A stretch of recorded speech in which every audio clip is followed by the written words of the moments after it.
There is the live counter. Gonna take that to mean we are live. That means welcome back to the Storytime Network. It is once again the Paradox Hour, and today we are discussing Dragon Age Origins, that loveliest of Bioware RPGs. Everyone's favorites. I mean, I mean, not really, because I prefer Dragon Age 2 because of the snark, but I'd I argue, like I'd argue each the of them peak, has their merits. I'd argue the peaked early with Origins. I feel like there's something special about Origins. or I mean, no, don't get me wrong. Origins is like so good. I have played through it so many times and made the exact same choices pretty much every single time. I I'm mean, I surprised have that yet to do a run through where I haven't romanced Liliana, so Yo, you I've romance Princess Stavity, stab kill kill. I've only played one playthrough, and I did every game in the series back to back. That may have been your mistake. I I still think there's a also lot of, I still think there's a lot of issues with Inquisition because I was Oh, completely oh, we enjoying. I was completely loving, actually really loving 1 and 2. we will get to Inquisition at some point because oh boy, is there going to be a lot said about that. Uh, I mean, we will I mean, burn if that I'm bridge on the when pod, we get to it. I mean, if I'm on the podcast for that, it'll be less talking about Inquisition and more Kaito creating the post-mortem for the Inquisition. I mean, you won't be alone in that. I think overall, Inquisition is my least favorite game of the trilogy so far. Uh, I'd have to replay all the games to really have a firm opinion on which is best versus worst. well, Well, here's the thing. I've been able to play 1 and 2 multiple times, and I do mean multiple times. Like I've had to delete characters to make space for new playthroughs on Origins. I would Uh, sooner redo the Fade in Origins oh god. 3 times. I'd sooner do that back to back multiple times than I would play Inquisition once again. I liked Inquisition well enough, but we're not talking about Inquisition. We're talking about Origins. We are talking about Origins. The Uh, But origins of Dragon let's Age, talk if you about the will. Fate real quick because that was a fun one. I mean, we could do it in order. are we gonna start with the Fade? Do we? I mean, No, let's I, not start with the Fate. I Let's feel start like, with the Origins, the title thing. which is like honestly a really cool thing about the game. I love the fact that like there's so many different ways to open the game, Hmm. and they're all canonical. It's just the only difference is, Is that uh, in the one that you play, Duncan actually saves you. The rest he doesn't. yes, your Yeah, dad. because he's not there. Uh, Yeah. The only change is where Duncan is. Mm-hmm. I I've actually been, I'd love to see a story where it's like 3 different characters are all saved for Hmm. various reasons. None of them by Duncan, and then they have to work together just to have 3 wardens and Alistair. That'd be nice. But then that Yes. reduces the need for Alistair's "oh woe is me, I'm one of the last wardens." I mean, it'd still be 4 wardens in all for Eldon. Yeah. Well, But yeah, five if you count that dude who died like 30 minutes Immediate. after his introduction. which one there were 2? Uh, the guy who was like in prison in Olay Oh, or from yeah, but Olay. he was an Orlesian Grey Warden though. Yeah, and he like died very quickly. Yeah, but to be fair, it was the 11th hour of the game, and we're getting ahead of We ourselves. are getting very ahead of ourselves. Yes, I'm not putting the spoiler warning up because Dragon Age is literally a 12-year-old game at this point. which origins have we all played? I've only played the Human Noble Origin. Normie, right? What can uh, I say? I do plan to play the other Origins at I some point, mean, probably starting with either Mage or Dalish.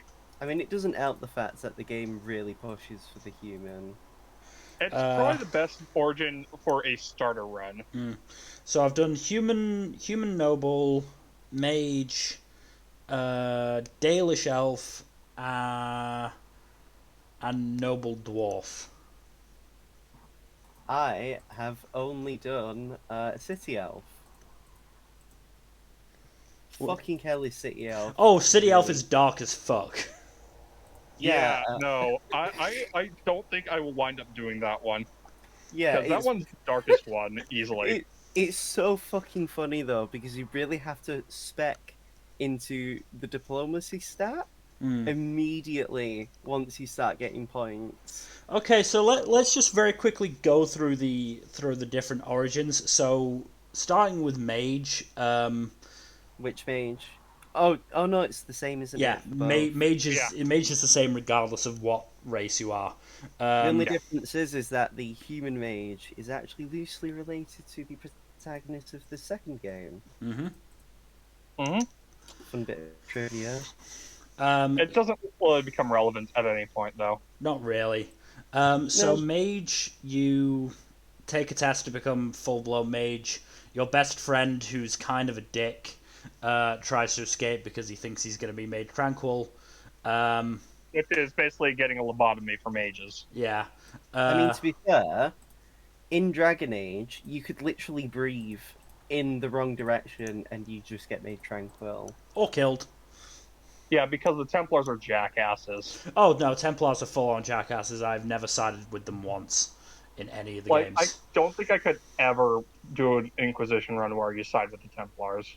I feel Or like a Dragon 2 Age run side with the Templars. I feel like in Inquisition it's a bit more easier to follow them, just because I don't know, but that we're not talking about Inquisition. I mean, Yeah, it's no, not. the Templars are just assholes for the most part, though. I Yeah. They're mean, the two Anyway, decent ones, but they're, like, generally still some flavor of asshole. Anyway, your best friend tries to escape. You are ordered to help him. He is very quickly found out, and Duncan saves you from the consequences of the actions you were forced to do. because that's one of the fun things about Grey Wardens. They can just be like, "Aha, this guy's going to be put to death for being a serial murderer. No, he's coming with me, Yeah. and you can't do anything about it." Uh. So human noble. Uh. Your father and brother set off to like go fight the Darkspawn that are appearing. Darkspawn are basically Dragon Age's orcs, I would say. They're basically just a Kind of. walking plague. Yeah. Um, and your father has invited his old friend. I don't remember his first name. How? Why? No, Uh, his name is Hal. Where? The guy voiced by Tim Curry. I'm going through the who, what, where, when, why. yeah. I know. It's Rendon Howe. Rendon How. That's it. Uh, It's a and dumb fucking name for an awful person. yeah, because How ends up betraying you, kills your brother's wife and kid, and then your father and mother, and Don't forget your potential love interest that you can have for that brief moment. yeah, that too. Yeah. And you escape the sacking of your city with Duncan.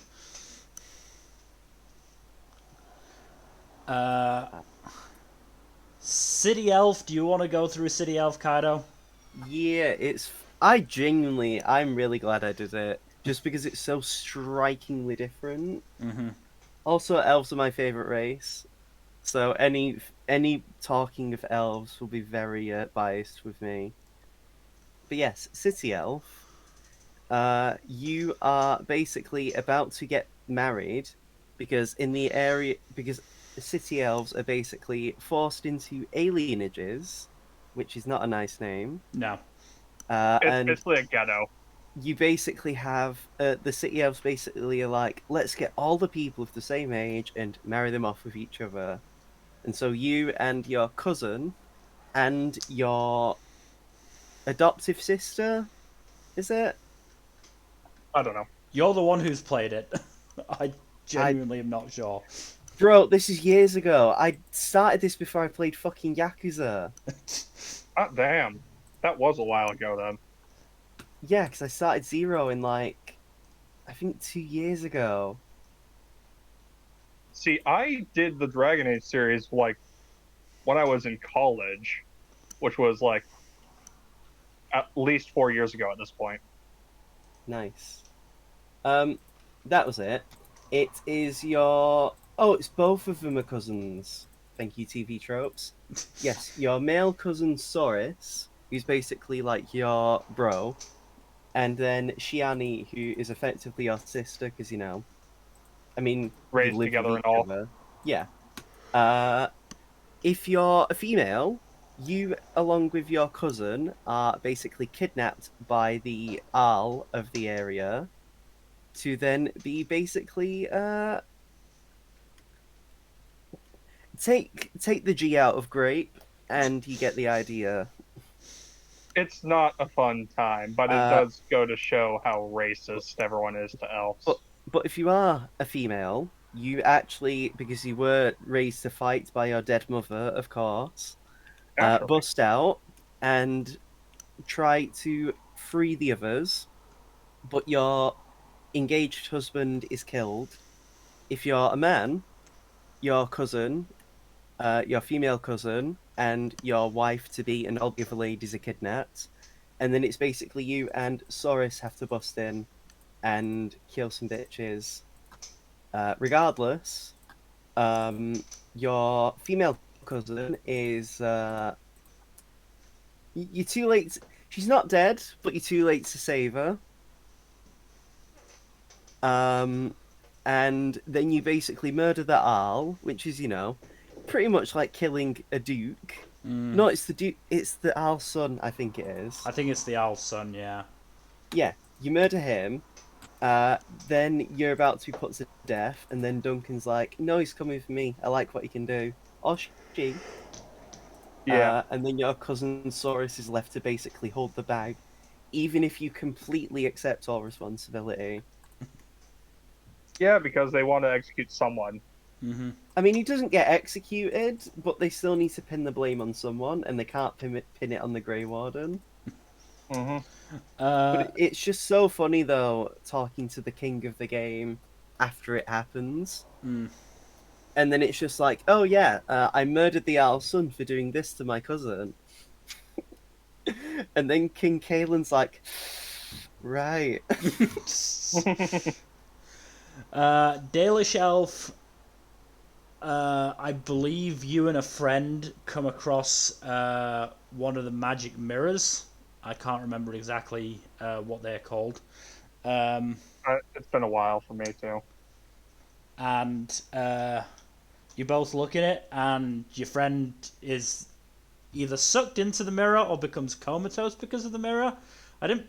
I played this a while ago. Well, I know you get attacked by Darkspawn, don't you? I mean, you get Hmm. attacked by Darkspawn most of these fucking things. But then it ends up being a case of, if I remember from what I know, he basically starts being tainted by the Darkspawn. Very possibly, yes. Yeah. And then you basically have to mercy kill him. Yep. It's not fun. Nope. Uh, Castless Dwarf, or Dwarf Commoner. I believe your sister, becomes engaged to one of the princes. And then you also enter a tournament that you're not supposed to because you don't have a cast, and then you win said tournament and everyone is outraged. Yeah, because Hmm. for some reason dwarves have this system where there's like a social hierarchy, but it's a lot more rigid. And the only way for any upward promotion is to marry into people. Mm-hmm. And then if you Hmm. lose your status, you're basically like, again, similar to city elves, less than dirt. Mm-hmm. And then Dwarf Noble, you go into the deep roads where the Darkspawn come from for some reason. One of your brothers is killed, you are blamed for the death, and therefore get taken along with the Grey Wardens. Well, it's the other way around. Is it? Your younger sibling either gets you to kill your older brother, or you're framed for killing them, and then you get sent to the deep roads because you become castless. No, I'm fairly sure the killing happens in the deep roads. I mean, you're still. Regardless, you are framed for the murder of your brother and Sent to the Deep Roads, yes, where to the Deep Duncan finds Roads. you and saves you as the recurring theme. So then you head off to Ostagar, which is basically an abandoned fort where the Darkspawn are going to attack very soon. And hey, pretty much everyone except the Grey Wardens thinks that it's just going to be some minor attack. It doesn't help though that along the way, you meet the clearly not evil Logain, Logain Mac the Tier, yes. the tactician, who is actively saying to the king's face, "We should not be doing this. Let us stop." Look, Maybe Logain may be one of the sketchiest motherfuckers alive, but he's also not suicidally stupid he's with also regards to tactics. he's also one of the biggest and easiest ways to create a flame war amongst the fan base. Mm. Oh god, yeah. Everyone Uh, has an opinion about Logain. but yes, Everyone. you do that, and then you also get to meet other Grey Wardens. Chiefly being best boy Alistair. Who is literally introduced snarking to a mage. Alistair is great. He's a dumbass, but he's great. I mean, yeah. I mean, that's the point. He's basically a man-child. Mm-hmm. Forced to live in. He's something of a himbo. He also, if you romance him, it gives you his massive constitution. Perfect timing after you've had sex with him, am I right? Yep.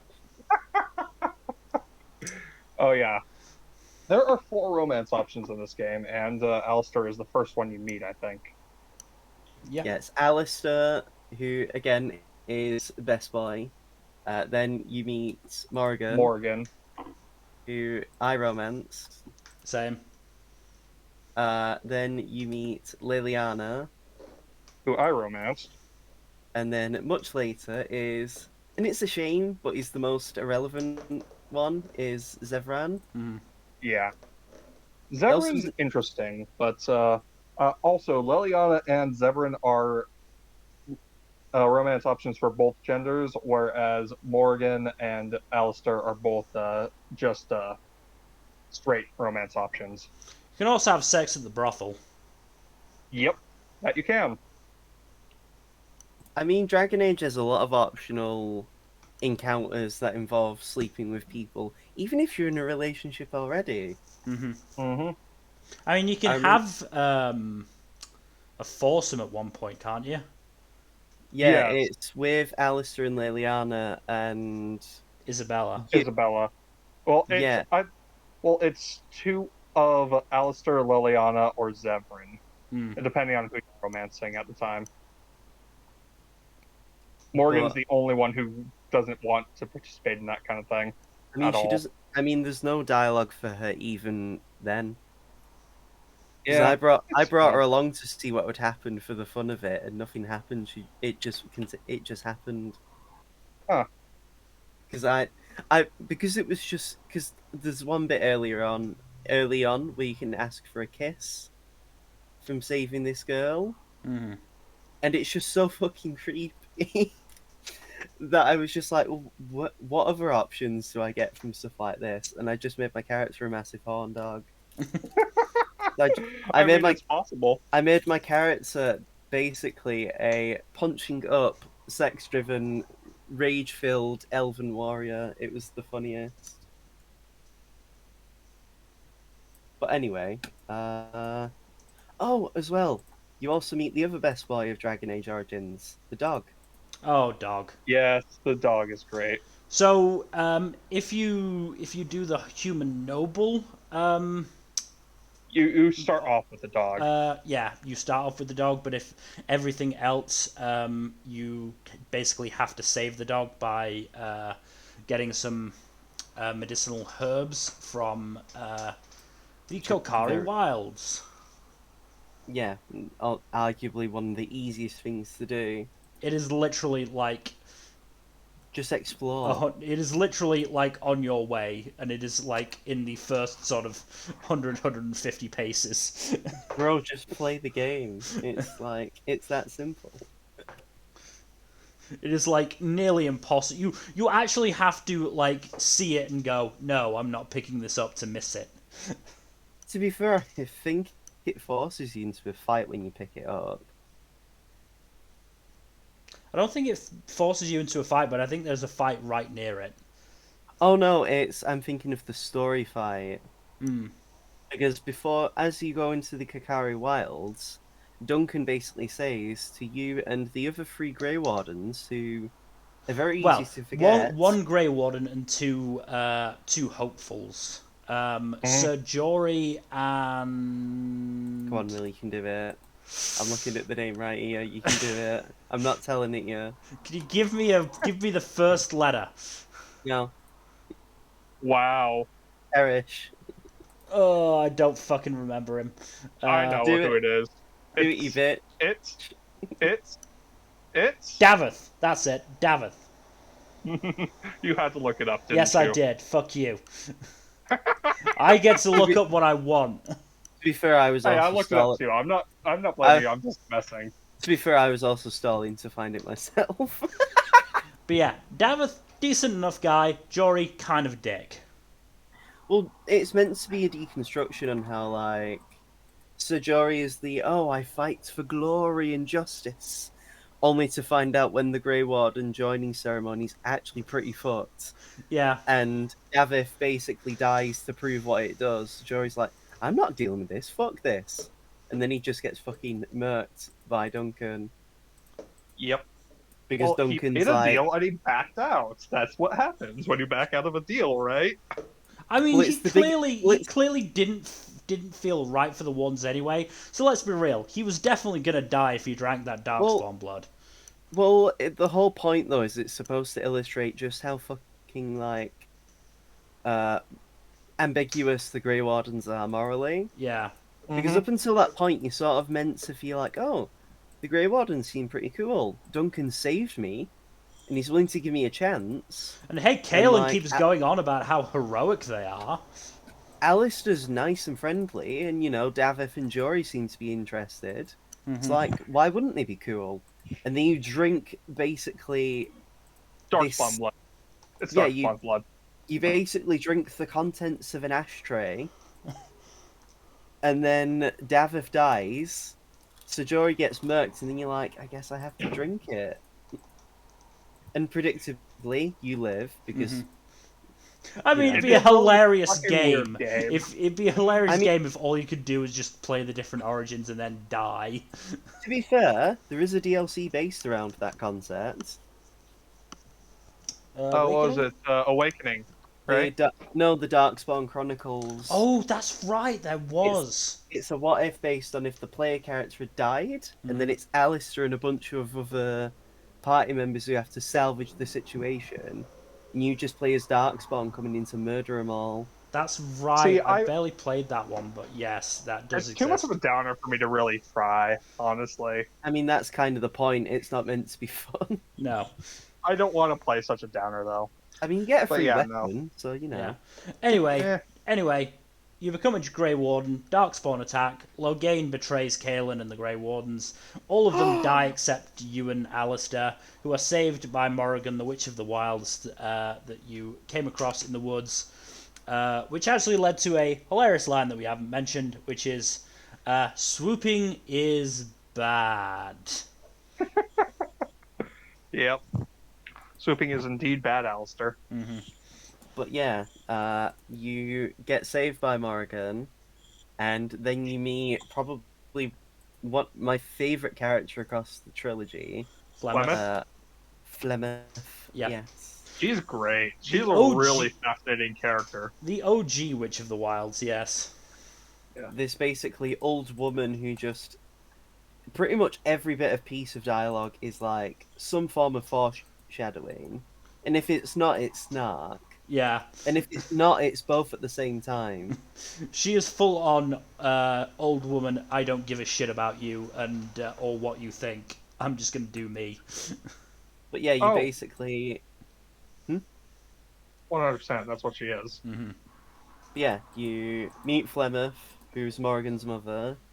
Flemeth tells Morrigan, "Go with the Grey Wardens." Morrigan's like, "Okay." I mean, it's not exactly how it goes, but so then you leave with Alistair and Morrigan, and hopefully the dog, if you actually played the fucking game, Yeah. to then go to the town of Lovering. Wherein the game still really hasn't opened up, but you decide with Alistair. Is it around then when you like Yes. You Alistair you says get what we you need get to you do? get to Lothering and you start. Actually, no. You decide before then what you're basically doing, which is, um, so what. When you were in the Kokari Wilds, you did two things. You collected the Darkspawn blood for the joining ritual, and you collected a bunch of basically documents saying, "Hey, help the Grey Wardens or else. You signed Oh this, you yeah, can't back out." it's basically like yeah, they can actual legal documentation basically saying when we need you, give us the help or else. Yeah. Or else you're all gonna die to Darkspawn anyway, so. And so Yeah. I believe it's the dwarves you can talk to. The dwarves, the elves, and the mages. Yes, And Yep. they also agree to go to Redcliffe to talk to Al Eamon. who is Ah, basically yes, Alistair's dad. Redcliffe. That Yeah. one's fun. Basically, Alistair's dad and Kaelin's uncle. So But which yeah, one are we going to talk about first? The Fate or the Deep Roads? Because I hate both of those levels. I mean, I was gonna say we, because what would you say is like the closest to the canonical order? I'm pretty sure the Deep Roads are supposed to be either last or second class. I I would, I'm pretty sure. believe it's. so my order at I least. believe it's Tower Circle, Redcliffe, Dalish Forest, Deep Roads. That That's what sounds I about do. right to me. I Yeah. swap. I would do red. I tend to do Redcliffe first, just because it's like Alistair seems to like the place, I and he's mean, the first. yes, It, but at the same it's more time, also it's at it's the more same. also just because it's the first party member. So for Yeah. me, it's like, well, why wouldn't I do it first? But at the same Well, time, I there's also the you sort of you need thing to of the recruitment of the other yeah. If you like. don't go to the Mage Tower first, you're gonna end up killing somebody. No, Do they because let you just walk away? basic. So I because I did this. So my order is Redcliffe, Yeah. the tower. Go back to Redcliffe because it lets you. Then the elves, and then the deep roads. Hmm.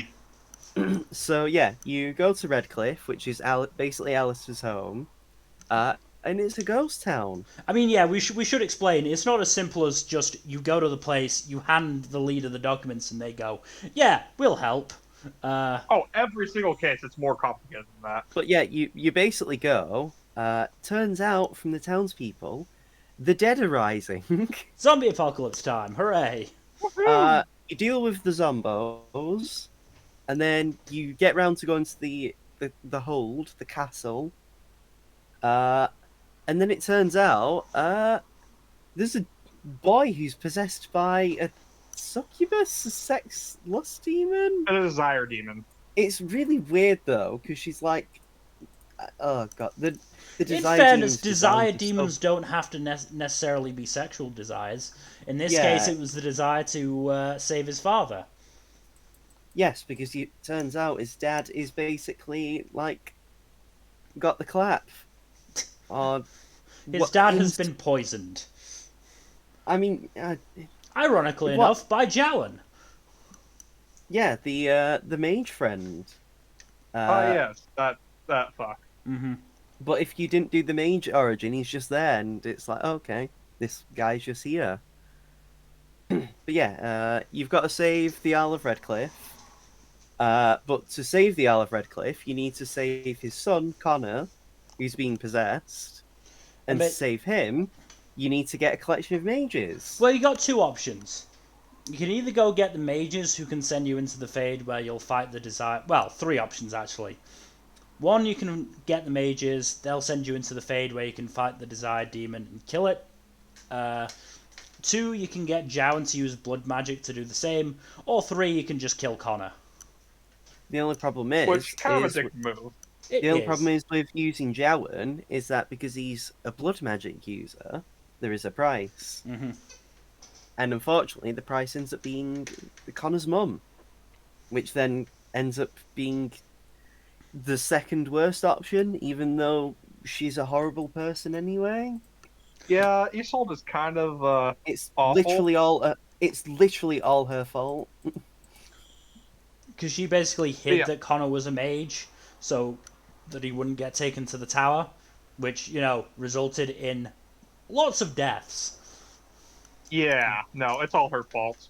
But yeah. So, and the problem is with Redcliffe, it's the only point in the entire game where there's an invisible timer that goes based on transitions across the map. So if you decided to leave Redcliffe for last, you're immediately locked into the worst option, Hmm. which Yeah, isn't I fun. usually do I did Redcliffe second. But yeah, you can I do. did the Mage Tower first because I wanted But to get Win but first. but hilariously enough, yeah, you can do Redcliffe first, which is what I did. Find out Connor's possessed, go to the Mage Tower, deal with the Mage Tower, go back, deal with Connor, and then go to find the cure for the owl. Hmm. So let's elaborate. Let's move on to the Mage Tower because oh Jesus. So basically, somebody tried to start It a is so demonic frustrating. revolution there. It's basically the apocalypse, but Yeah. localized on an island. So tons and tons of fucking abominations, which hey, not fun to deal with, including one that sends you into the Fade, uh, where you don't have any of your usual weapons. I'm The fairly sure. the the Do you? fade basically being dreams as like a plane of existence. Magical Dream World. But yeah, you when you go there, you first meet a illusion of Duncan, uh, who basically tries to tempt you into being lost within the dream. You break out the dream, and then you have to basically do the most tedious. No, it's the second most tedious bit in the game because what Because of the Jack. fucking deep roads. Yeah, it's very cool as a concept because it's nice how depending on the party members you have, you can get a lot of interesting information about the backstory. Hmm. Yeah. Or you just have the dog. But yeah, you then have to deal with really bad mazes that can easily softlock you because the only way to traverse through these mazes is with these really awkward transformations. Uh, and because you're on your own for a good leg of it, it's very easy to get overwhelmed. Hmm. If The you're amount of if you're a the, mage and you don't have Cone of Cold, you are fucked. Thankfully, the game gives you a transformation which lets you access Fireball. Hmm. Oh, But yeah, Fireball. My most used spell as a mage in Dragon Age Origins. you basically have to free your party members one by one and progressively unlock more access to the areas of the Fade, and Mhm. then deal with the demon that's basically causing the problems. And you've got to do it in just the exact right order, which is a fucking pain in the ass. So But the yeah, vast majority of people just use a fucking map and a but it's at this walkthrough. point though, with the Mage Tower, that you have arguably your first major choice in the game, which is do you let the Templars wipe out the mages because they're here to deal with mages being rampant like this, and the leader of the problems is a evil mage. Why wouldn't you want the people who are designed to deal with this Hmm. to do what they need to do? Or you can do the correct choice, which is be like, well, not all the mages are evil. Some of them are bad, and the Templars aren't much better. And punch up and help the mages, not get wiped out. Hmm. Yeah, no, I always help the mages because fuck the Templars. Well, again, it doesn't help the fact that it's there's more good mages than there are good Templars. Mm-hmm. In fact, the only good Templar, in quotes, that you really meet is Cullen. And Who he isn't a even good and Templar when you meet him. at this point in the series, he is sort of raving mad when you meet him. I mean, to be He fair, did kind of get mind fucked. I Yeah. know, but I'm just saying. but like, yeah, you deal with the mages, regardless what you do. You bring the people to then deal with Connor and the exorcism.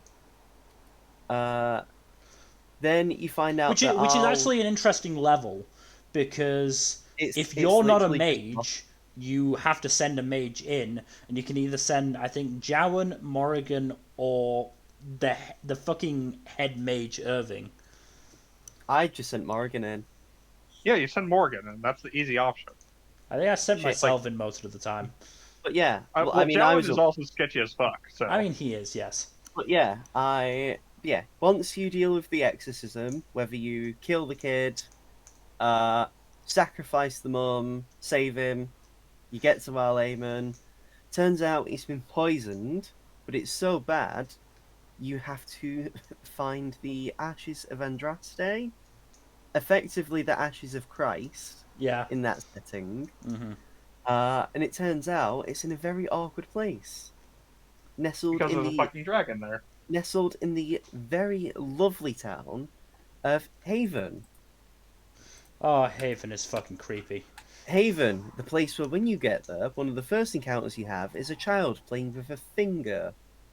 Not his finger that's attached to his hands, just a dismembered finger. Haven is basically a cult town. Well, And when you base and when you actually make it into the mountain, you encounter even more cultists. well, the fun thing is though, of Haven, it basically, if you talk to too many people, it just immediately all of them decide to kill you. Yeah. But yeah, you go into the mountains, find the ashes. There's a dragon.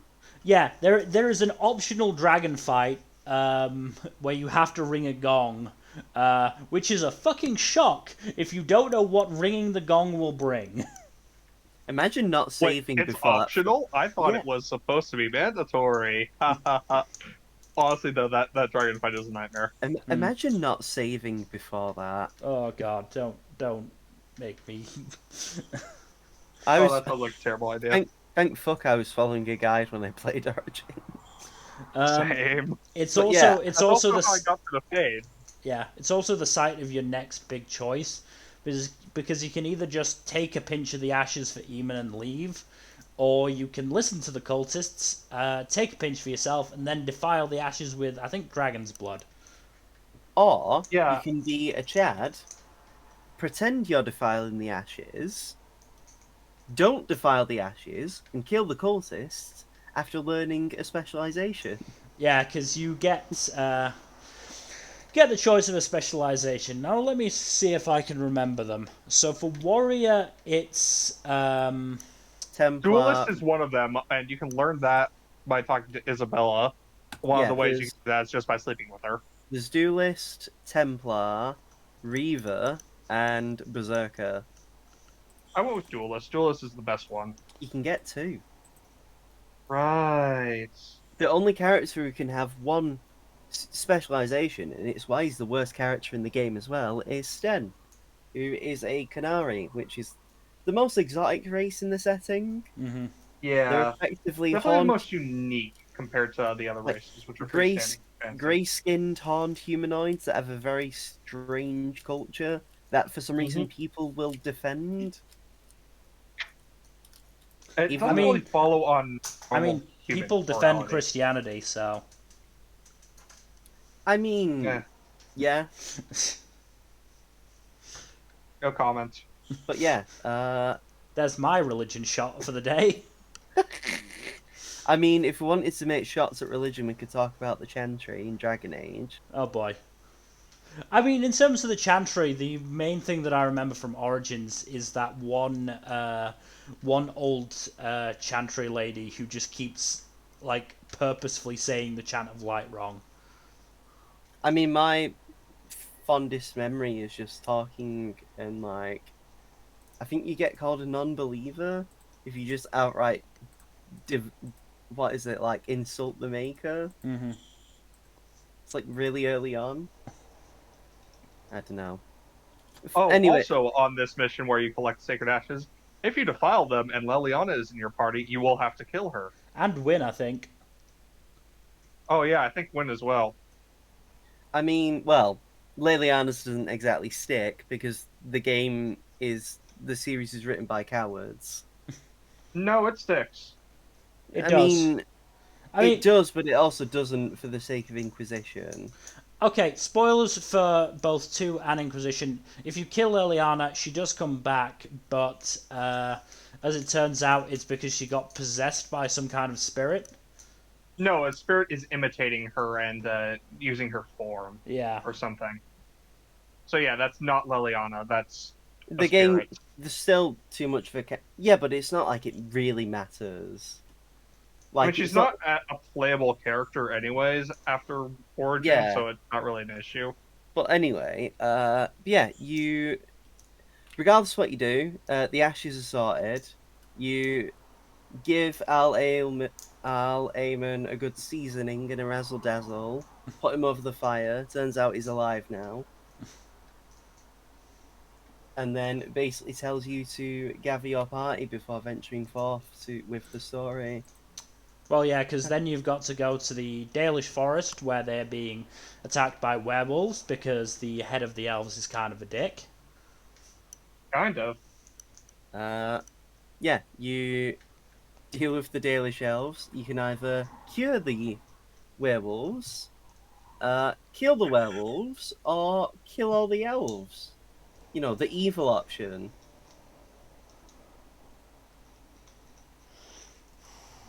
Uh, Honestly, it's probably the weirdest bit of the game because it's so short as well and straightforward. Also, there's a fucking rhyming tree that I want to kill. Why? Because it just annoys me. How Especially when he violent. makes a fucking pun about being a poetry. But yeah, it's very straightforward. You just talk to people, learn that the leader of the elves uh, cursed a bunch of other elves to become werewolves, so it's his fault. And if you cure the werewolves, he just kills himself to end the curse.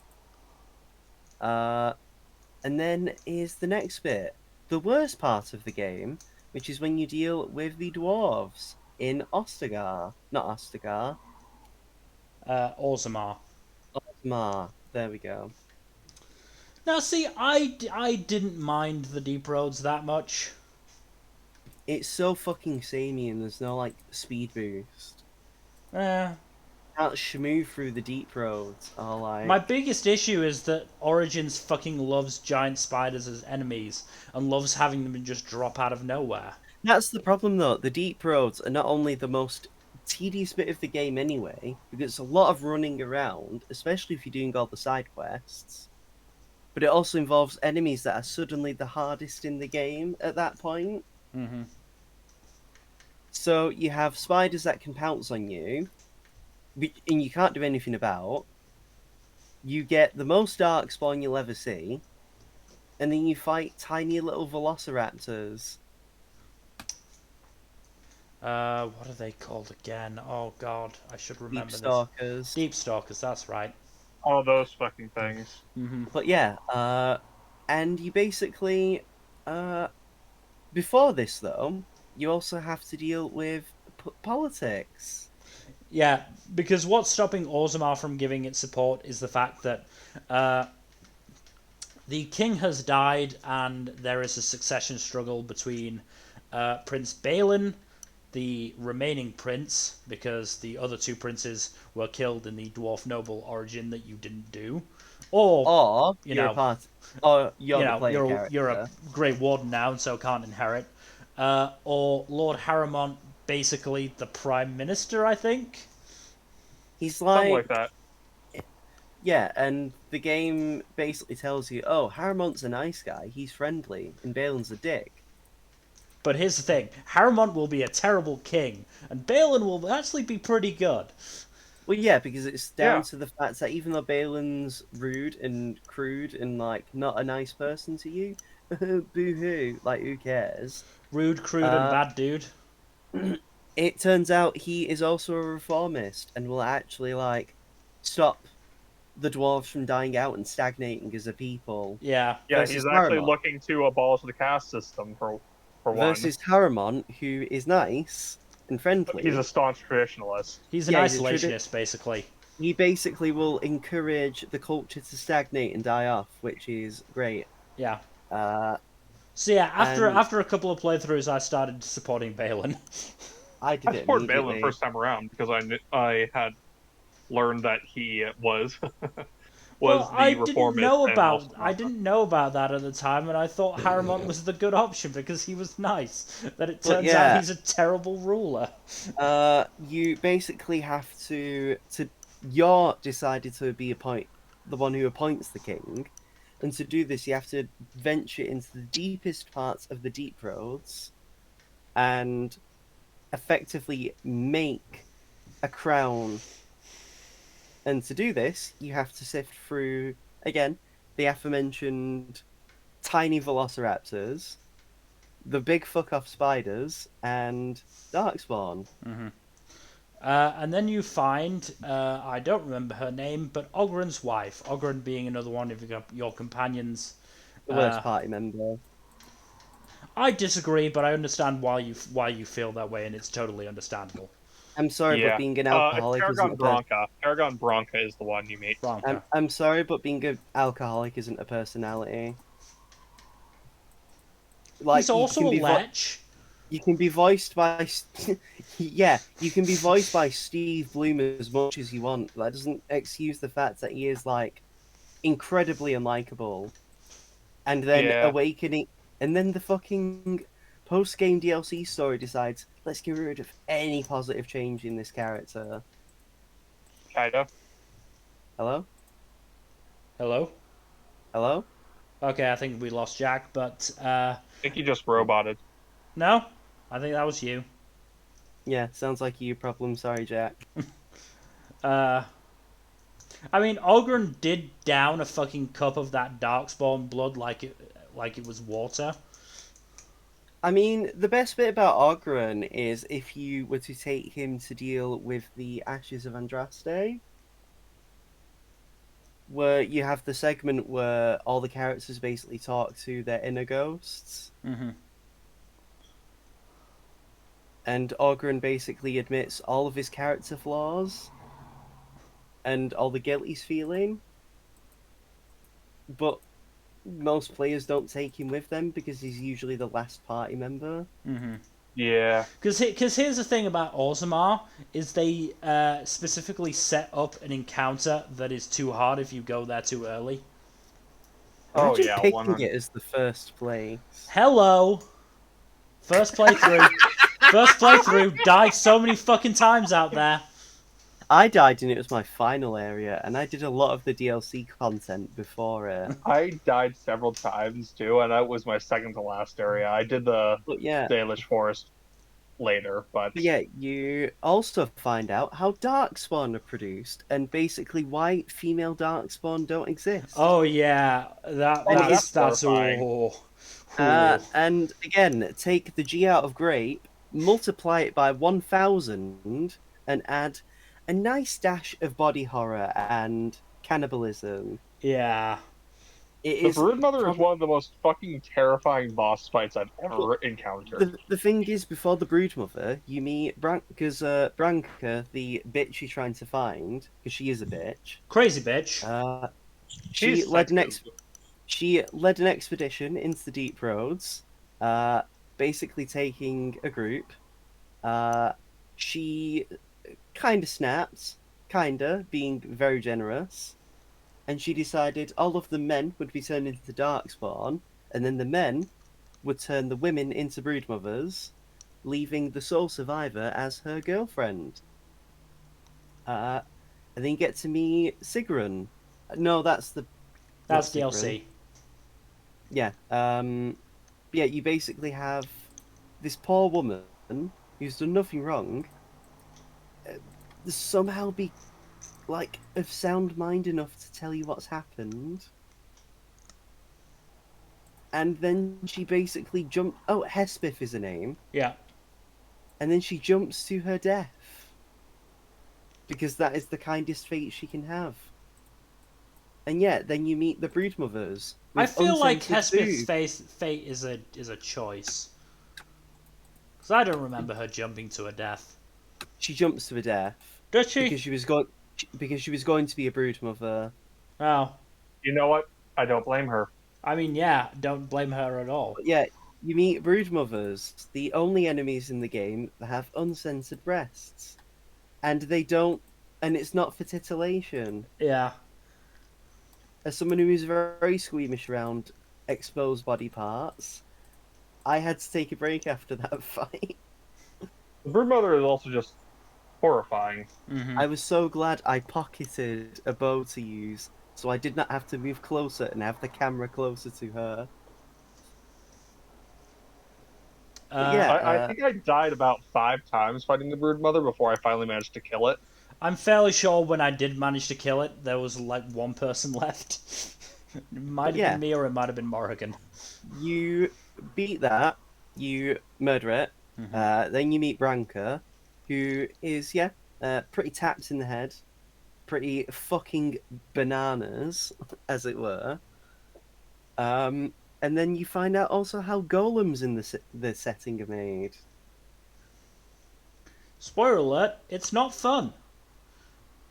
I mean, it's not even half as bad as the Broodmothers. Honestly, there's a lot of horror in this game. Well, Like, I'll tell you what. I'll tell you what. The actual Broodmother itself, I wasn't that creeped out by. What I was creeped out by was the fucking poem about how they were made.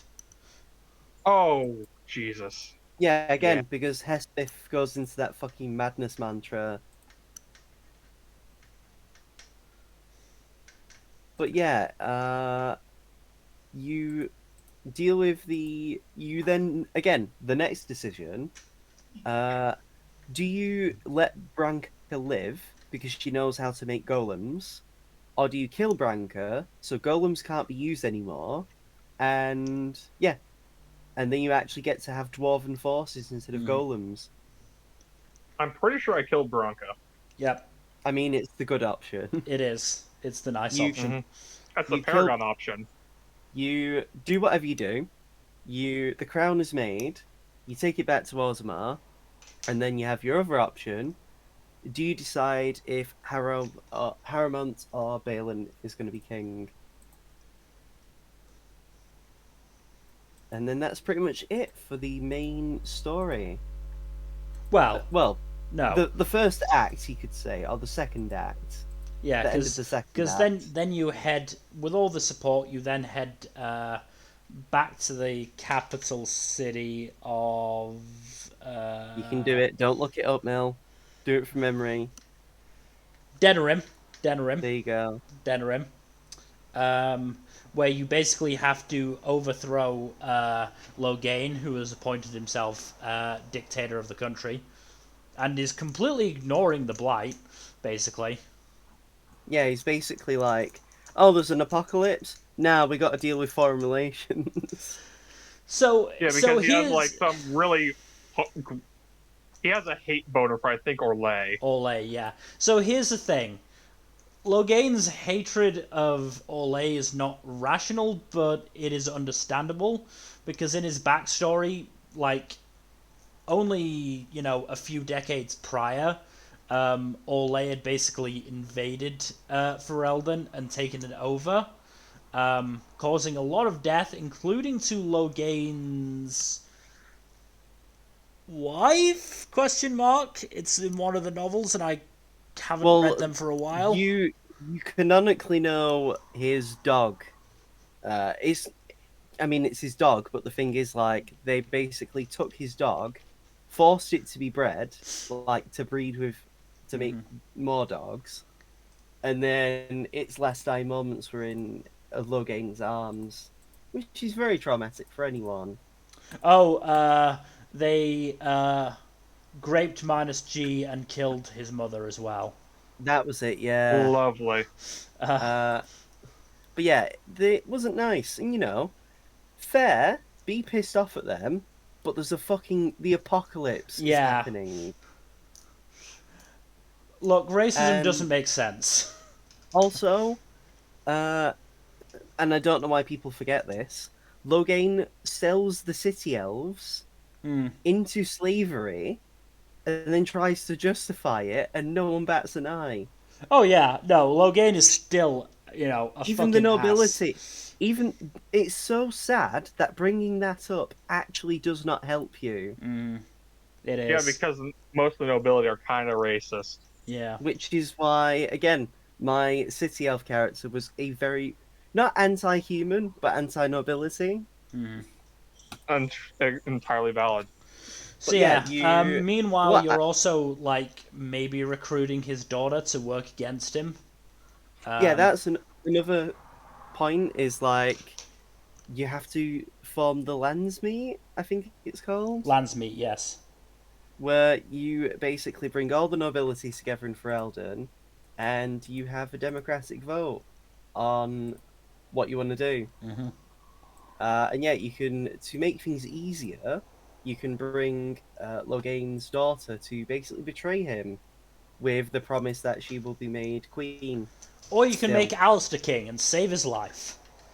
yeah, because it turns out Alistair is the illegitimate brother of King Caelan. yeah, Illegitimate son of King Marek Theron. Hmm. uh, And and hey, yeah. Alistair doesn't like it, but in 2 games' time, he thanks me for it. In my head. So you Yep. can either. So what can happen is you can. You have a few Ha- options depending on if you are a human noble origin. yes, if you're a human noble, you can marry Queen Honora. Or you can marry Alistair if you have been, well, not even If you're necessarily if you've been dancing him, but if you are a female, you can Mm-hmm. marry Alistair. yeah, uh, you can leave Honora as the sole ruler. Don't know why you would. No, that's Or dumb. you can make Alistair the sole ruler, which I feel like is the best option. Or you can have Alistair hook up with Honora and have them be joint rulers. Yeah. Uh, I feel regard. like the worst option is probably just having Nora be in charge on her own. Yeah. Yeah. I mean, Like, a I lot think, of the epilogue stuff ends up being the worst results because of it. yeah, I think the best epilogue you get is with Alistair on the throne in some way, shape, or form. Yeah, as long as Like, Alistair's either king. Alistair either as solo king, as joint king with Honora, or as joint king with the Warden. But even then, there's even more options because when you finally get round to the Landsmeet, because it is a grueling process to even get to it, Yeah. uh, you can basically have a duel with Loghain. Oh, And hilarious scene. You can either fight him yourself or appoint a champion. And if you try and appoint your dog to be your champion, Eamon basically goes, "No, we can't have the fate of the realm resting on somebody whose loyalty can be bought with a ham bone." and that's bullshit because it's because they know the dog would fuck Loghain up No, royally. the dog would tear Logain's throat out in an It would instant. be it would Oh, be a massacre. absolutely. The dog But is yeah, probably the best companion because it gets a skill relatively early on where it can't get knocked down. So if you're a mage and you have Fireball, you just spam the fuck out of that and watch as your dog just mauls these fallen enemies. but yeah, you personally, as much as I, as a city elf, hated Loghain, I thought I would give the W to Alistair. Fun thing, if you do have Alistair as the champion, he just fucking murks Loghain. Yeah. Rightfully. But if you beat Loghain, you can decide his fate. And you can decide to kill him anyway, or you can, to spite him, make him a Grey Warden. Oh, I did that. That was fun irony right there. Yeah, but then Uh, Alistair leaves the party if you haven't gone through the whole skedaddle of hardening him. yes, Da because da there da is da da the da. yeah, because there's like depending on how you treat Alistair and Leliana, both of them can keep their idealism or become hardened and become more cynical, and Hmm. Alistair will just fuck off forever if you do not harden him. Whereas Well, I'm if he is pretty. hardened, he will stay as king but still leave the party regardless. Yeah, no. I was gonna say he is mutually exclusive as a party member with Logain. You cannot And I have mean, both of that's, them.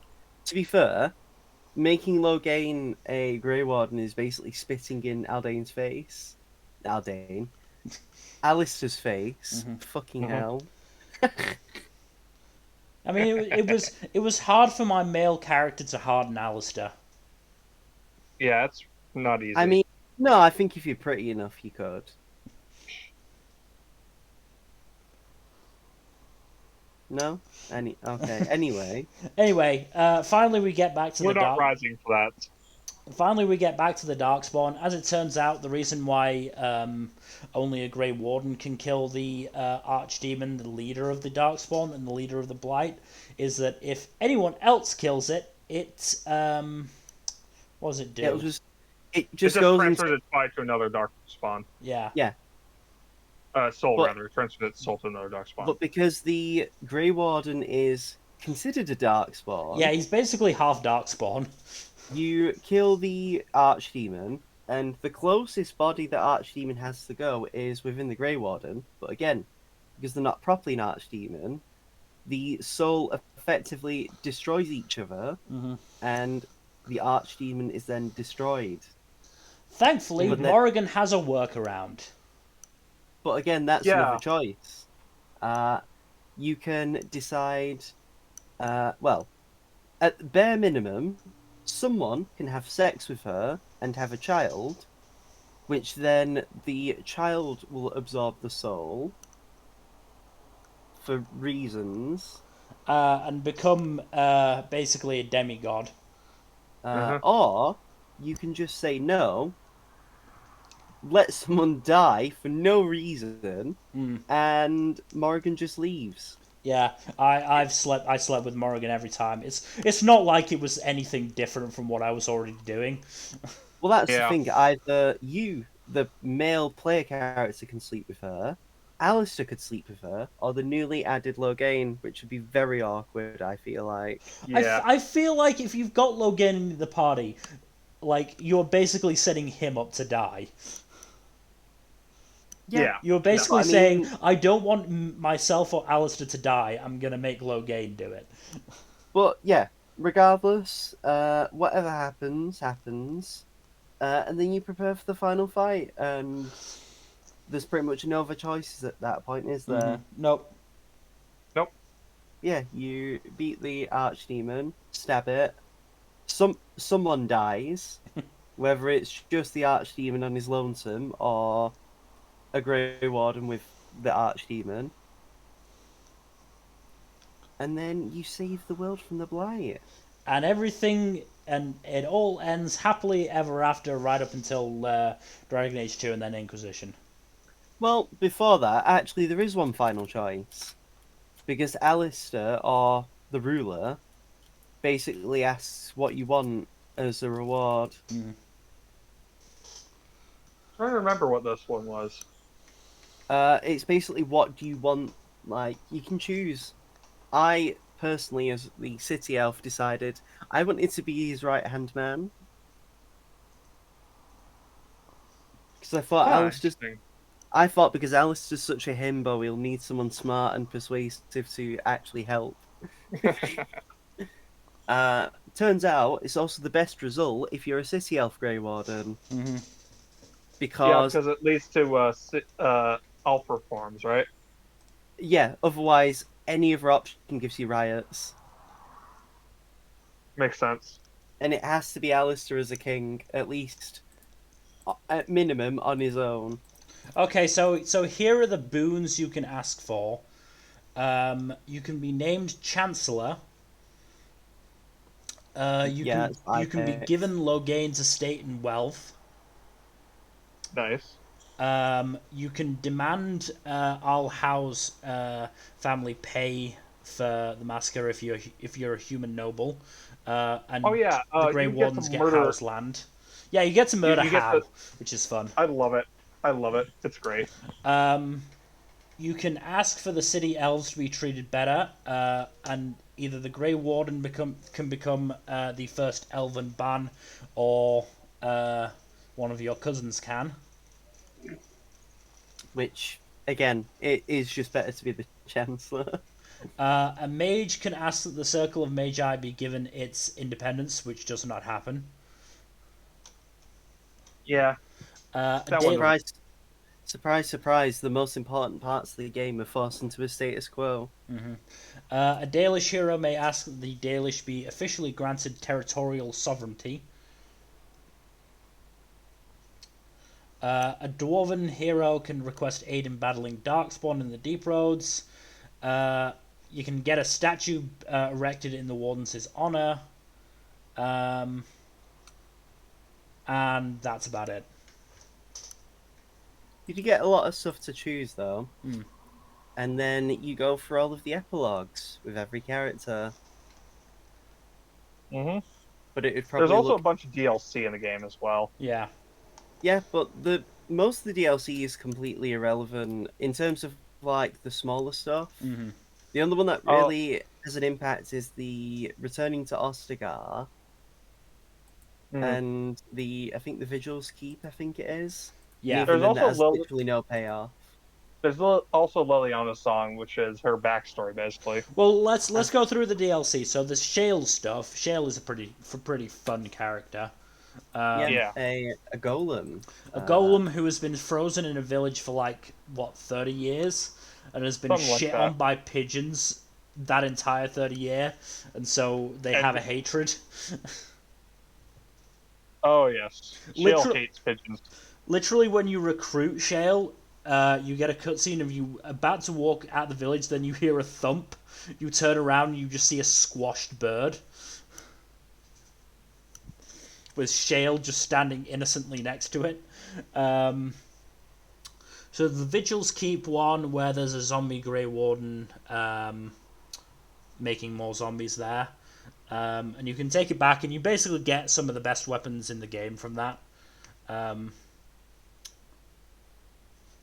Those are the only two like in main story ones, if I recall correctly. Certainly ones where you actually have to go and do something. There's also like fucking gifts and pranks and stuff that you can do for companions, but that's pretty minor. I mean, the gifts are really good if you genuinely have struggled with maintaining affection.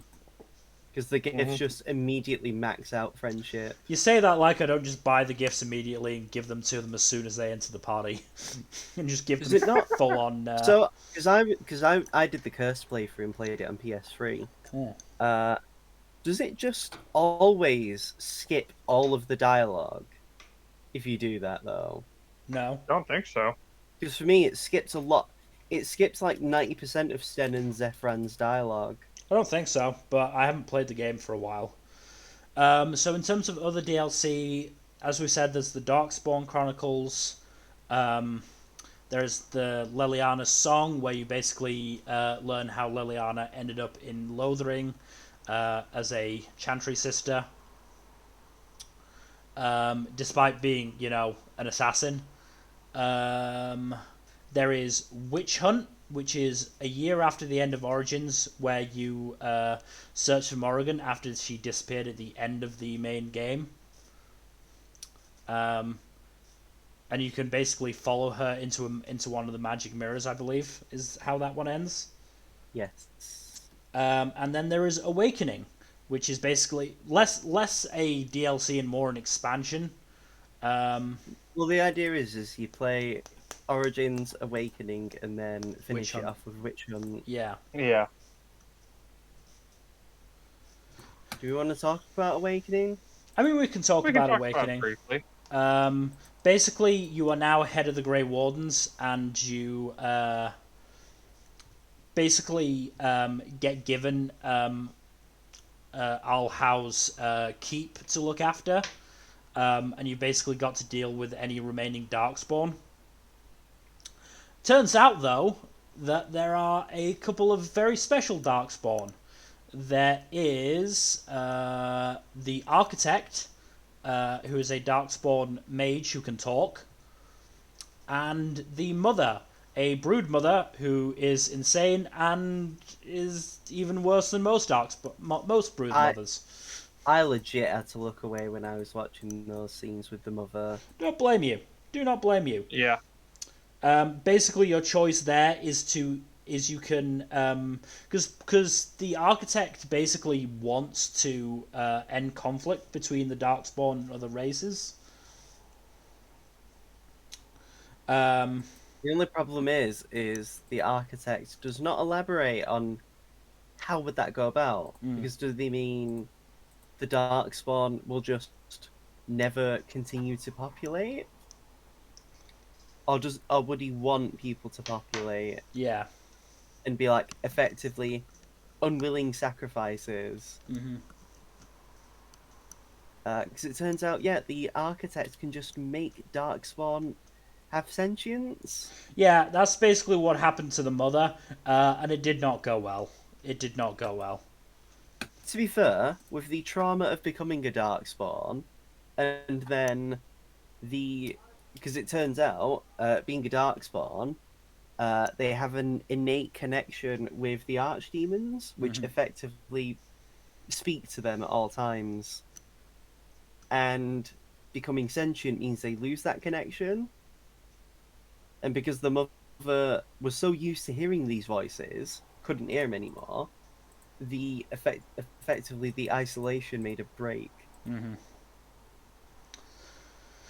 He's also the one who actually started the Blight that you dealt with in Well, the original game. him and a few others. Well, no. So, what originally started the Blight is a bunch of It doesn't really get delved into until the second game, I don't think. yeah, but we can still mention it. Bunch of Tevinter Magisters tried to go into the Golden City, which I believe is just like heaven. I think It's meant to be where the Maker yeah. rests. They went there and then they turned into Darkspawn, basically, and started corrupting old gods.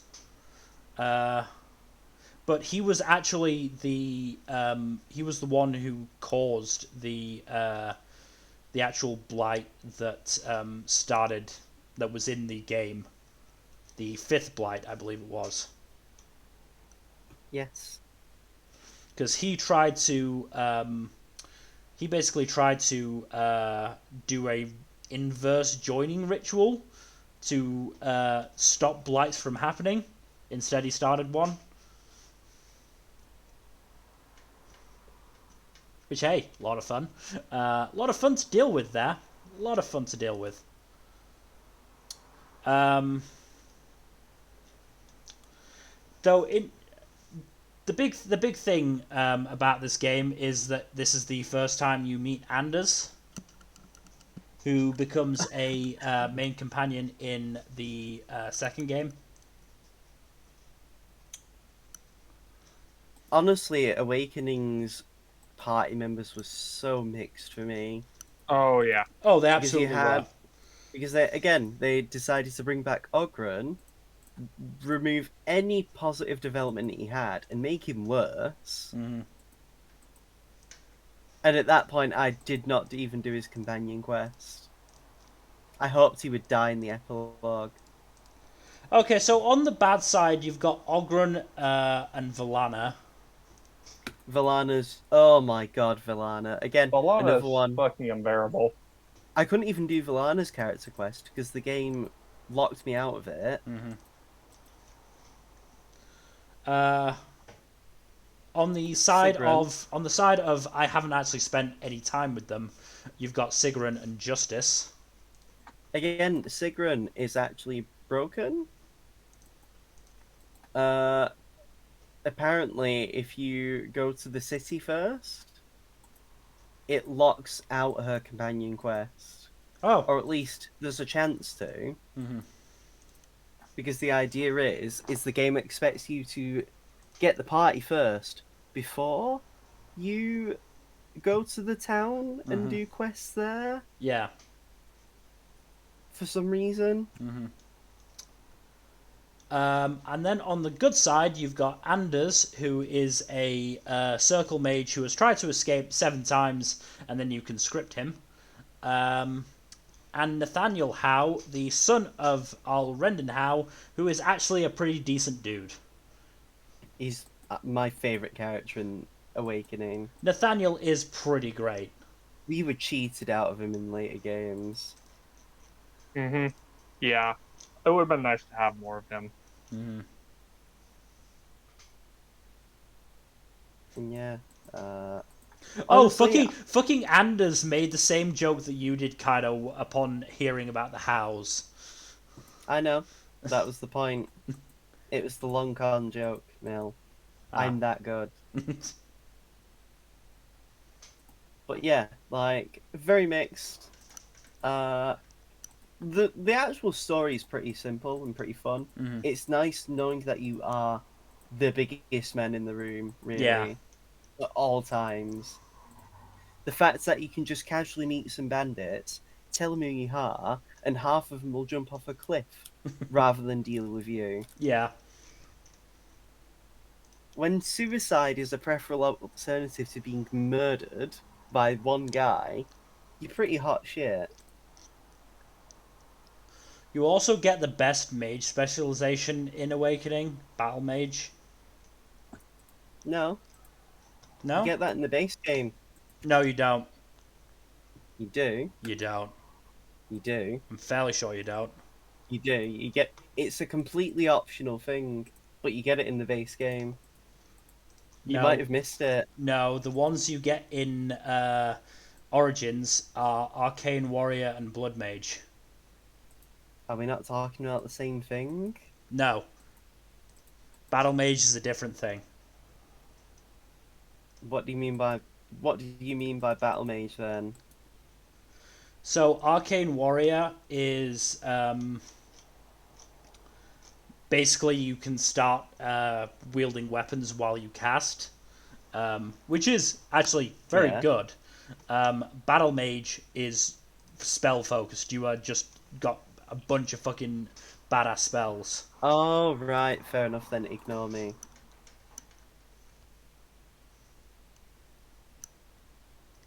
I mean, I wouldn't know. I barely touched the mage stuff. I mostly just was like, oh, what gives me more skills for my mages to use? Because I always just had my mages for healers. I didn't. I was full on attack mage. Which is why, after a few playthroughs, I started picking Win instead of Morrigan for my party. Because I was like, I need healing. I mean, she also has a bullshit super mode. She does. But yeah, Awakening's pretty fun. It's nice having the actual choice of going in any direction and not having an invisible timer. Yeah. In fact, the only time the plot does forcibly move is when you get the final party member, which I feel like the best choice is Justice. Or at least I would prefer getting Justice last, because his companion quest is also the easiest to do. Yeah.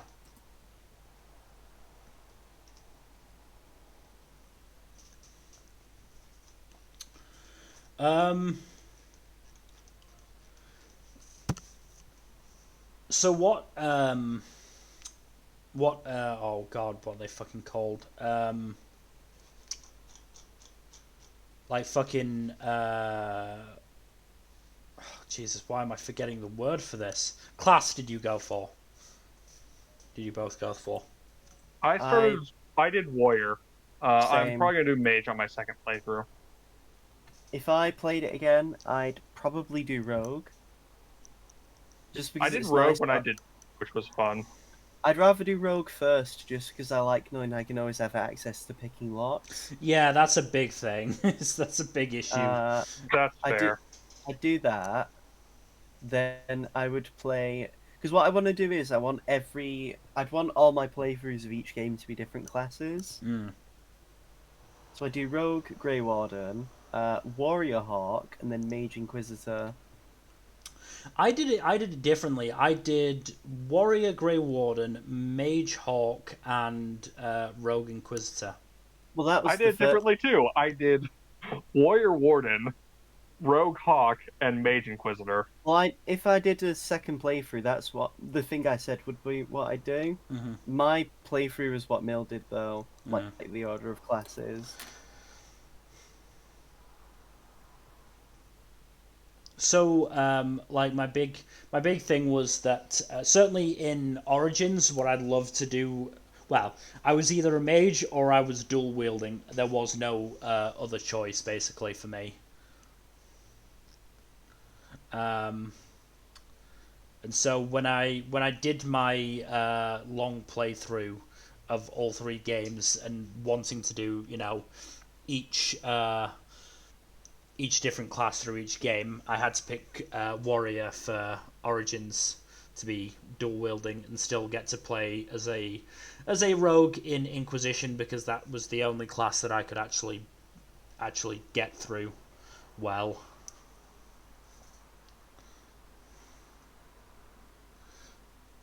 Um, but Honestly, I've done all three for Origins. I think at different times.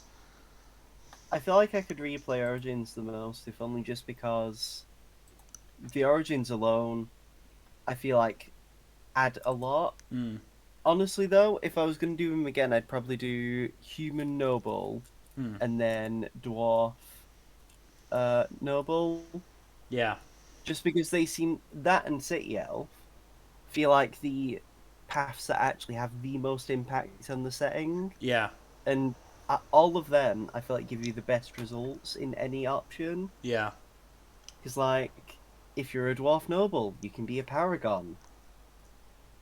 If you're a Human Noble, you get like other shit. Mm-hmm.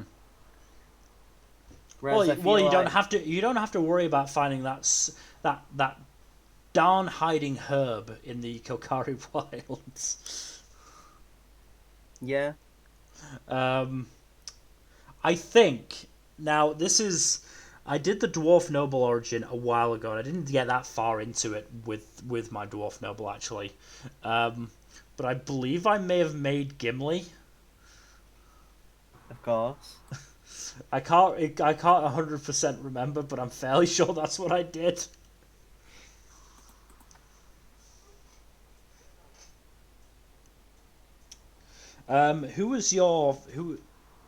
Who was your main party for most of Ooh, the game? Personally, I I think just went for the first characters you get: I stuck a Liliana, lot. Alistair, Morrigan. I stuck a lot with Liliana in my main party, and I usually used Alistair as my second warrior. Hmm. My mage alternated a bit more, but I usually used either I usually used Morgan, sometimes Win. I tried to alternate my team, but Sten is, for some reason, deliberately built to be the worst party member.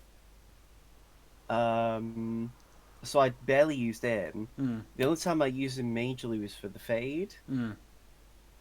Um, I never got Shale because the first time I ever tried to get Shale, I was ambushed by wolves after leaving Lovering, and I was ready to give up the game because I kept dying. Uh, and I'd never used the dog, but I did occasionally use Win. But I just preferred Alistair, Morrigan, and Liliana. I Um. pref- Yeah. So let me think. So for the first few playthroughs that I did, it was usually Alistair, Dog, and Morrigan, and then at some point I switched Morrigan out for Win. They usually stuck with that. As I said, the dog just becomes so overpowered because, like, certainly what I did was I just stuck the vast majority of his skill points into Constitution and made him a fucking tank. Because hey, I didn't see why he needed like fucking like mana or dexterity. Because like, hey, he's a fucking dog. What is he gonna do with his magic or like dexterity? He's just meant to charge up and tear things to shreds. What he needs is constitution and strength. and he kill stealed me a lot. A lot. Nice. Because as I said, quite a few of my characters were mages, and Fireball was my favourite spell. So I would open a fight with Fireball, and then the fucking dog would just clean up. Yeah. I actually had to set the game to easy though, because I kept struggling on enemies. And there isn't really an easy way to grind, I feel like. No, there isn't. And I don't really feel like the game lends itself to strategy in such a way where it's like, even if you're underpowered, you can beat a fight. No, I definitely agree with that. Because I mean that was a thing. Like Origin's combat system was supposed to be like kind of strategy based, and certainly I never really did anything like that. Well, it was inspired from Dungeons and Dragons. I mean, the actual setting of Dragon Age, Thedas, Thedas, literally means the Dragon Age setting. Yeah.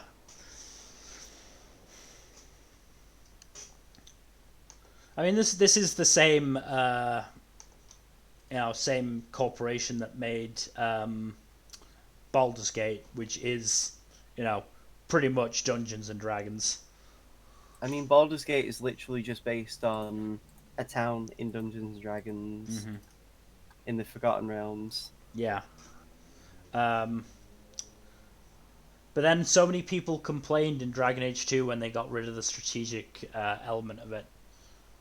Which, combat. Wasn't really strategy. I know. It was dumb because I probably, out of all the combat systems, I probably preferred 2 the most. Because it was so much fun. Personally, I actually did like Origins stuff. The only problem I had with Origins is it felt mega sluggish at times. That's fair. It never felt very quick, the combat, did it? Nah. I never mind it too much because I was too busy enjoying getting into Dragon Age. And I do really feel like there's a special charm to Origins. I think just the bleakness of it all. I really enjoyed. I mean, Because no. the game's sort of very unrelenting, I think, in terms of how dark the setting is. Oh, I mean, I think the series as a whole is incredibly unrelenting about how dark the setting is. I feel like it gets lighter and lighter as the games progress, to the point where I felt no sense of fear or uncomfortableness about Inquisition. Clearly, you were not paying attention to some of those despair demons. Those things are fucking nightmares. I was too busy thinking how I didn't like most of Inquisition, I think. Okay, Inquisition is a separate thing. I think 2 was pretty fucking dark. 2 was really dark. 2 was really dark, but I think a lot of it was also needlessly dark when you can clearly tell the rushed bits of the game. Yeah. Like Orsino. We'll get to Dragon Age 2 at a later date. Whereas I feel like Origins, it sets itself up to be this miserable, this crap sack world. But I feel like because the constant feeling of hope, striving towards, just knowing that you're the only people who can save the world. That sort of got a bit boring for me after the second game. Again, every place you go to, it's quite miserable, but I feel like there's that present feeling of hope that, for me at least, made me want to keep going. Yeah. Whereas in Inquisition, in comparison, it very much just feels like, oh, I have to do this because, Why don't we talk more about Origins a bit? Because the one thing, and it is in all of the other games, but one thing that I really love about Origins is the Companion Banter. It is really fun. Especially when you got Morgan and Alistair in the party, because they just play off each other so well. Morgan and anyone's just fun. I mean, one of the when you arrive in Lothering, um, and Alistair starts to get out of his grief, Morrigan is just like, "Oh, you've decided to rejoin us then. That's nice of you." And Alistair is just like, "Is my being upset so hard to understand? What would you do if your mother died?" And Morrigan just goes, "Before or after I stopped laughing." Right, very creepy. Forget I asked. Yeah, there's a lot of great dialogue. Oh, Honestly, we Alistair's should just probably has a lot of talk good dialogue. about our opinions on the various various companions too, because like I've we said my clearly piece have about favorites. I've said my piece about Alistair. Hmm. I know I like Alistair a lot, but he's not my favorite. That would probably be either Liliana or Morgan. I like Liliana. My only problem is I just feel like you could cut. I I I feel like you could cut Liliana out of the game and things wouldn't lose too much. I think she's great, but I prefer it as the games go on. Like I love her in Inquisition. I mean, my favorite bit of about Leliana is literally in her introduction in Lothering. If you tell her no the first time, you come across her as you're trying to leave, and Alistair is like, when you say that Leliana is crazy, Alistair goes, "Yes, but she's more like ooh pretty colors than mwahaha. I am Princess Stabby, stab kill kill." Yeah. And then you can reply, "Don't make me stab kill you. She's not coming." I mean, oh god. Like I do like Liliana though. I do. My only problem is if you're a city elf, she's kind of racist. I'm also just Like not a fan of religion, so it's kind of you, hard to have the main religious person of the party with you. I mean, I didn't mind it, even though I was anti Chantry. But like, as a Hmm. city elf, she fucking talks about how you look so beautiful and cute, and how she, like comparing you to like a doll. And you couldn't be like, "What the fuck are you talking about? I'm a person, you know." She does actually approve of it because she appreciates, being educated. But yeah, I just Yeah. Like As for the I other don't mind Liliana. I just don't like having her in the party just because, as I said, I'm not a massive fan of religion in the first place, and like I she mean, is she doesn't. so very religious. I mean, she doesn't really shove it down your throat. Her literal She, introduction is saying, "I have a message from God. I must join you." I mean, she wasn't lying. I mean, she probably wasn't. Is the thing. Uh, Zevran is another one that I just don't really use. Yeah, I don't really use. Liliana's better for picking locks. I just sort of gave up on locks. The thing is with Zevran, you've already probably gotten used to either Liliana or yourself picking the locks, Mm. and Um, like, there's the potential for Zevran to be the second to last party member. Also, that's a when you first encounter Zevran, that's a really hard fight. Was it? I breezed it. I struggled with it. I think because I entered the fight with both Alistair and myself, and I had Win and Liliana.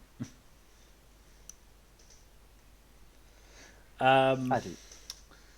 Sten, yeah, barely used him. That he was the worst warrior in terms of actual like competency. Yeah, like even Ogren has some perks to his abilities. I Yeah. mean, the problem is Sten only having one specialization isn't balanced by the fact that he like has better damage numbers or anything. Mm. Um, He's just objectively built worse, and unfortunately, two-handed swords in Dragon Age Origins are really bad. yeah. Uh, Alistair, snarky, badass, loved him. Dog was great just because he's a dog and I love my dog. Uh, Liked both Morrigan and Wynn's characters, as I said. I mean, I love Morrigan, but Yeah. it's just a case of needing to stay alive in battle, so I kept taking Wynn. Something we forgot to mention. When you prior to the lands meet, you can basically be taken prisoner by Al Howe in the main keep, and you have to send two other members of the party to save you, and the dialogue is pretty much all hilarious. Yeah, that is a fun bit. Like, if you, I know we've just finished, shitting on Sten and his competency in combat, but he has one of the best ones. If you bring him with take him with the dog, She's just comically serious. because he just goes, "I'm a giant with a war dog. I'm either making a delivery or besieging your fort. Hope for the former." It's great. I mean, I picked Morgan and Liliana, and Morgan trying to pretend to be a Chantry woman is funny. Yeah, no, it's hilarious. It is funny. Yeah, I Zev- liked Win. My only problem is with Win is that she does feel quite preachy at times. She does. Yeah. She But is she's kind also of like preachy. willing to. She's also willing to admit she is. Yeah, and at the same time, at this point, she has been possessed by a spirit. So Well, it might less not be her. possessed and more like putting her on life support. Yeah. Still makes me laugh how because she's on this like spirit life support, she has this like super mode where apparently it drains her already waning lifespan. And so of course, every time I use her in fights, I always spam the shit out of the ability. Kill win any percent. Yeah. Shale's a fun companion though. Like, Shale again I is didn't one really I use him never much. used as the thing. The game gives you too many warriors. Yeah. You only have 2 mages and 2 rogues. Mm-hmm. And the game gives you like 5 fucking warriors.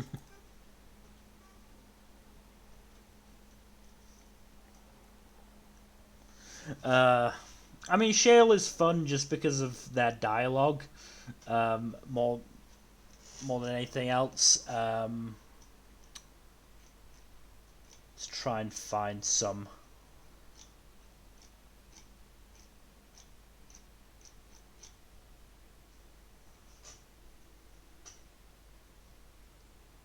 I mean, it's basically about, the fucking torture that Shale went through while they were frozen and still aware. And, the fact that they completely despise birds.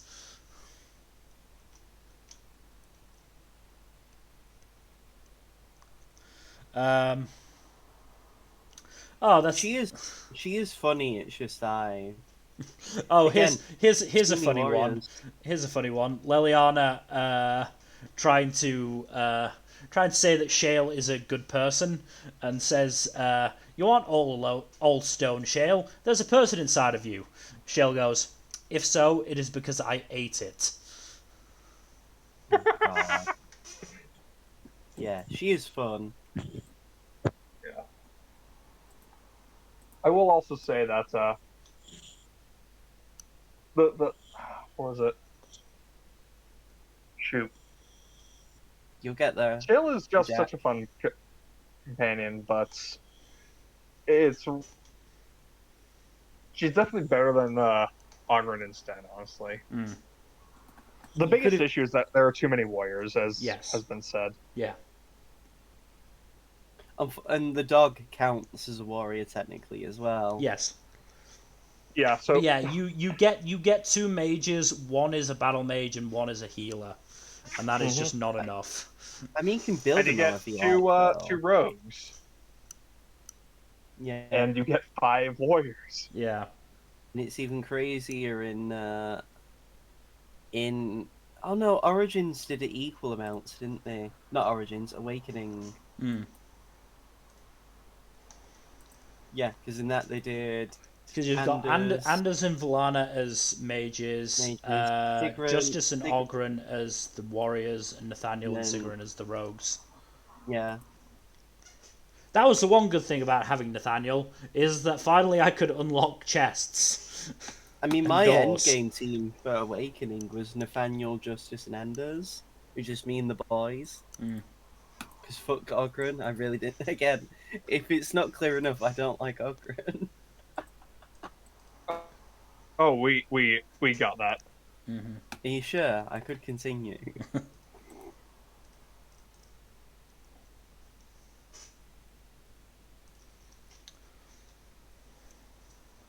But yeah, I mean, Origins really was sort of the first major RPG I remember playing. Certainly on, I think, PS3, and it just completely hooked me because of that. As well as, the fact that it is a good game in general. I mean, I beat the Mass Effect trilogy, and I was looking for another Hmm. Bioware game. I think I did the same Uh, thing. I did Dragon Age after Mass Effect. yeah. Uh, I distinctly remember my dad bought a PS3 and Origins was, I think, one of the first games he got for it. right. I mean, it's pretty good to be fair. Oh, here's Hmm. the thing. Archers, or rogue archers, pretty useless. Warrior Archers, on the other hand, very nice. Really? Yeah, because they have big damage numbers. Wow, okay, I didn't I never realise. used them like that, so Yeah, Warrior Archers are fucking god, like really good. Wow. It's arguably why warriors losing the ability to use bows is a big hit to them.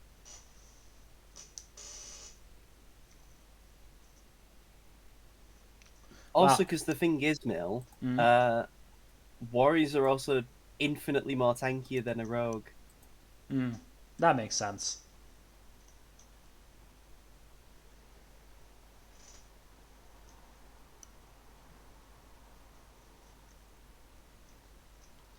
Yeah, as Yeah, said, dual wielding warrior or mage was most of my. I mean, if I was gonna do a warden, I'd do the arcane warrior and pair him Mm. with blood magic. Just be all the big damage. that's a lot of damage. What were the other? That was it. You could. Yeah, because I didn't want to be a blood mage, I just picked arcane warrior every time. We can be arcane warrior, blood mage, spirit healer, and then the mediocre shapeshifter. I'm not sure if I even picked a second specialization, honestly. But yeah, and then rogue had bard. Had assassin, bard, duelist, and ranger, Yeah,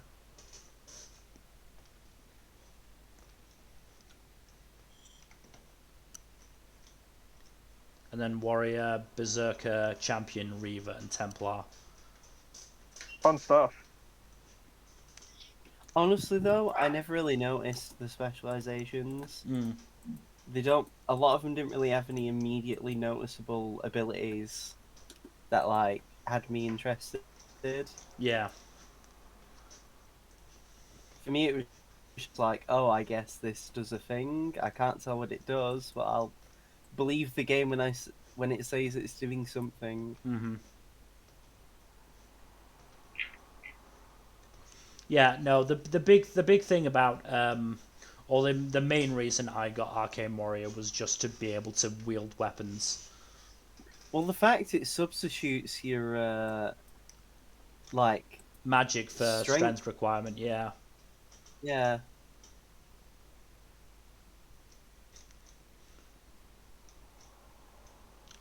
very useful. Very, very useful. I mean, every mage I had from that point onwards had that specialization. Mm. So it was just hilarious seeing Anders in arguably better armor than Justice the Warrior. Yeah. By the way, did you guys do the thing where you knew Alistair was going to leave your party, so you stripped him of all his armor right before it happened, and then he was in his underwear for all the cutscenes? I mean, No, I because didn't. I didn't have Alistair leave the party. Yeah, same. I would never pick Loghain. Fuck Loghain. All my homies hate Loghain. That No, is completely fair. what I But did I do think what it's I still did funny. was strip the Grey Warden hopefuls, Jory and Davith. So Jory died in his underwear.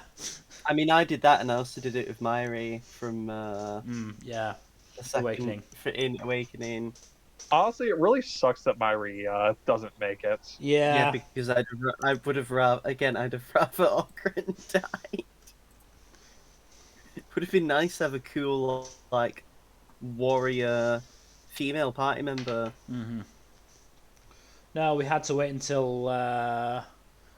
No, we had to wait until 2 with Aveline. Aveline was pretty Yeah. good. Aveline was alright. I have some issues with Aveline, but not too many. Mm. But this isn't about Dragon Age 2.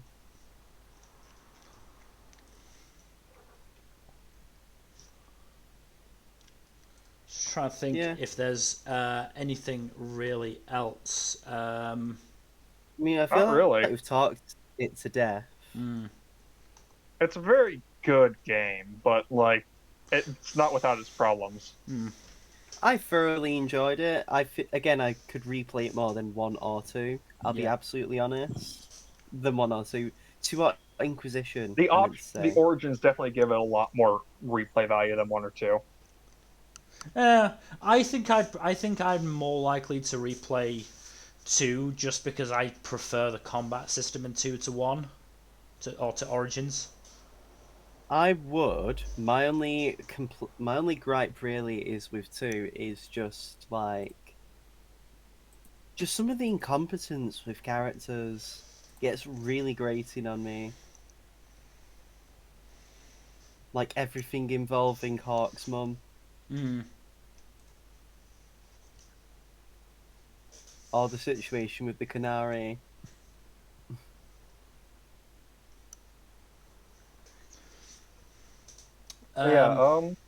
I think that's really all we can talk about if we just limit it to this game.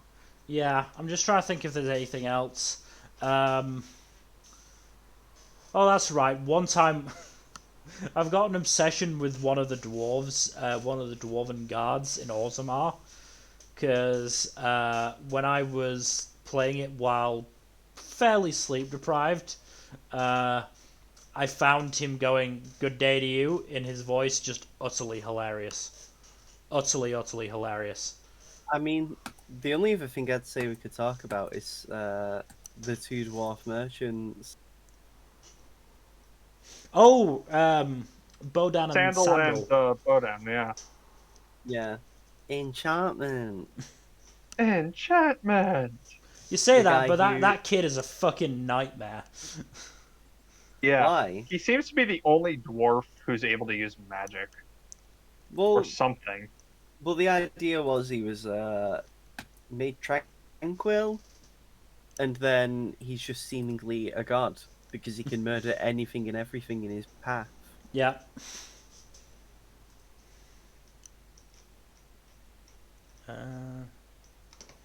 Not sure if we actually learn what happened to Sandal, but either way, he is creepy I believe and terrifying. I believe in Inquisition he gets like arrested. Like he's put in prison at one point in Inquisition, I believe.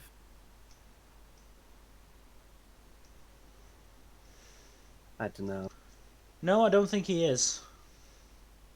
It's something like that. I remember something about it being to do with prison. Is that not about Worthy from Dragon Age 2, who was pissed that Varric introduced Hawk to Sandal? I have no clue. All I know is I'm tired and have Dungeons and Dragons in over 12 hours.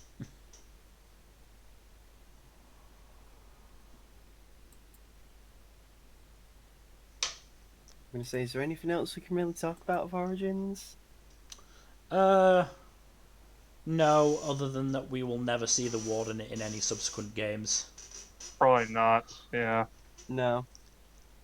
It still makes me laugh though that like the just how they will adamantly refuse to refer to the Warden by anything other than just the title, even their own partner or spouse.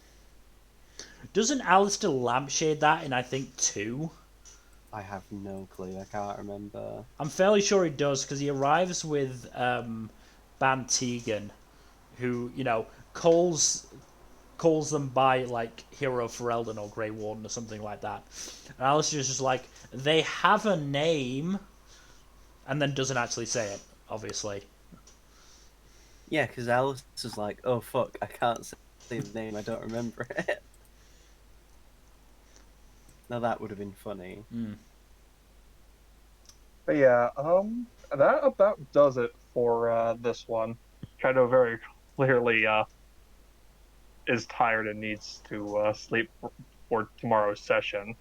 Bro, we've been talking for nearly 2 hours, and it's like I'd have been asleep 3 hours ago. Well, thank Jesus you for Christ, joining dude. us then. And thank you for joining. Thank you in the audience for joining us as well. We all do really enjoy Dragon Age Origins. I'm looking forward to when we discuss Dragon Age 2, because it is also a very fun time. Less so on Inquisition, but that'll come sometime in the future.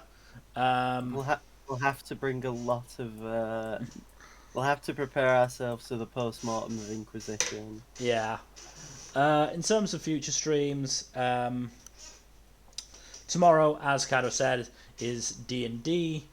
Hopefully, we get to have some rest and talk to some. It'll be a breather session. Get to talk to some friends we haven't seen for a while, or for a few sessions. I will say, just as like a heads up, you won't be able to have Rua for a long while. That's fair. Figured as much. At least until you do your next big quest, which could take any amount of time. Only just because He's got to. Yeah, because he basically we've monopolized his time a lot. He basically said, "Oh, these are the reforms I plan on doing. See you for over a month. Peace out." Yeah, we have sort of monopolized his time as a ruler. So that's tomorrow. Tuesday, either Mass Effect or Psychonauts, probably. Why not both? Because I'm not sure if I can survive on stream for 4 hours. No, I mean do both at literally the same time. That's a terrible idea. Yeah. Like every input is mirrored across the other game. Oh God, please no. Yeah, do it. No. Do it. No. You Anyways, next and then Thursday we don't have anything firmly planned, but it will probably either be Civ or maybe a tier list. Civ, tier list, or Psychonauts, one of those three. And then next Saturday, it's the Paradox Hour once again, and we'll be talking about shonen protagonists. Otherwise, please give us a follow on Twitch and Twitter, and a subscribe on YouTube as always, and we will see you tomorrow for more D&D. Good night. Bye.